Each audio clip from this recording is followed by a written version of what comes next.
ఫోటోల కోసం చంద్రబాబు నాయుడు గారు వారి మంత్రివర్గంలో ఎంతమంది మంత్రులు బయటకు వచ్చారు సార్ చెప్పండి?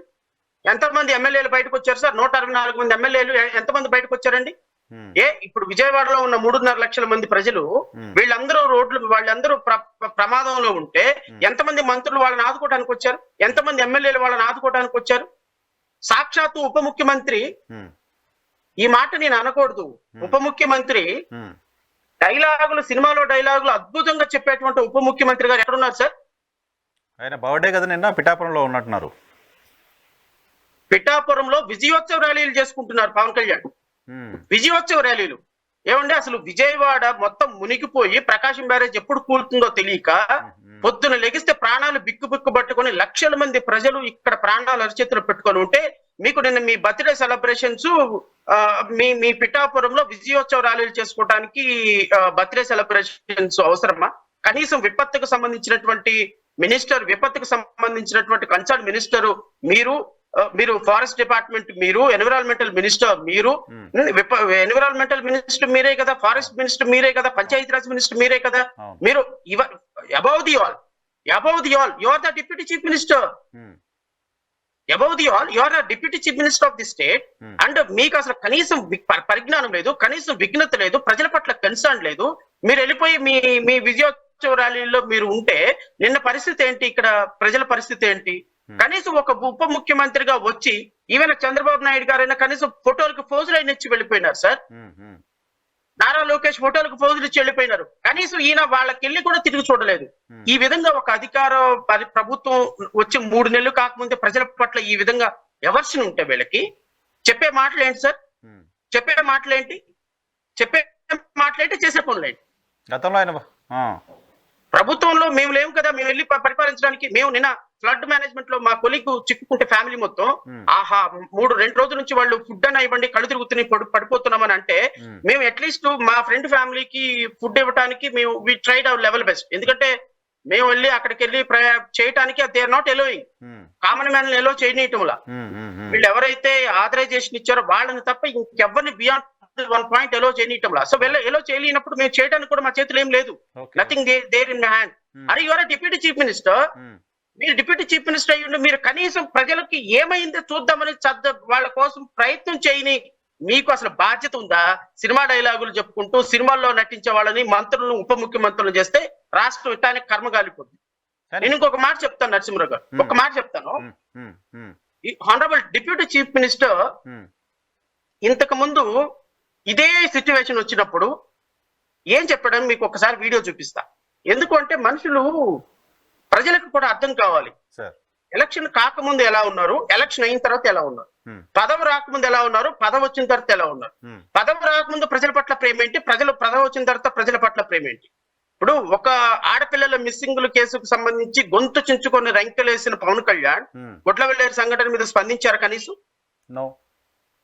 అసలు వందల మంది అమ్మాయిలు మానాలు బయటపడి వీడియో తీసుకున్నారనేటువంటి ఎలిగేషన్ వచ్చినప్పుడు కనీసం వాళ్ళ మీద స్పందించాల. సో ఇలా ఉంటాయి. సో నేను పవన్ కళ్యాణ్ గారు విపత్తు గురించి ఏం మాట్లాడారు అనేది మీకు ఒకసారి వినిపిస్తా. ప్లీజ్ కైండ్లీ బేర్ మీ.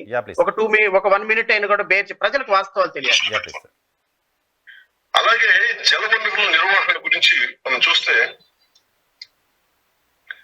మనం ఎక్కడ ఉన్నాం ఆ టైంలో ఈ సెంట్రల్ వాటర్ కమిషన్ జూలై 6 వారంలో కృష్ణానదికి వరద వస్తుందని ముందే వాళ్ళకి ఇంటిమేషన్ ఇచ్చారు. ఇస్తే దీనికి కనుక నిజంగా వైసీపీ ప్రభుత్వం స్పందించాలని ఉంటే, కానీ మనం స్పందించలేదంటే వాళ్ళ నాయకులు ఉన్నారు. ఇక్కడ ముఖ్యమైన మంత్రులు వేరే బిజీగా ఉన్నారు. నిజంగా కృష్ణానది మీద వరద వస్తుందని చెప్పి వాళ్ళు ముందుగానే గ్రహించి ఇన్స్ట్రక్షన్స్ ఇచ్చినట్టే అంటే రాయలసీమలో నీరు లేని రాయలసీమలో, కర్నూలు రాయలసీమలో చెరువులు, కుంటలు కానీ, పంట కాలంలో కానీ మిగతా ప్రాజెక్ట్స్ నీరు బతకలాడే. కానీ రాయలసీమకి ఉపయోగించుకున్న వదిలేసి సముద్రం వదిలేసి ఈ వరదల సమయంలో వైసీపీ మంత్రులు చేసి వాళ్ళ నడుచుకున్న విధానం చూసి ఒకసారి గుర్తొచ్చు.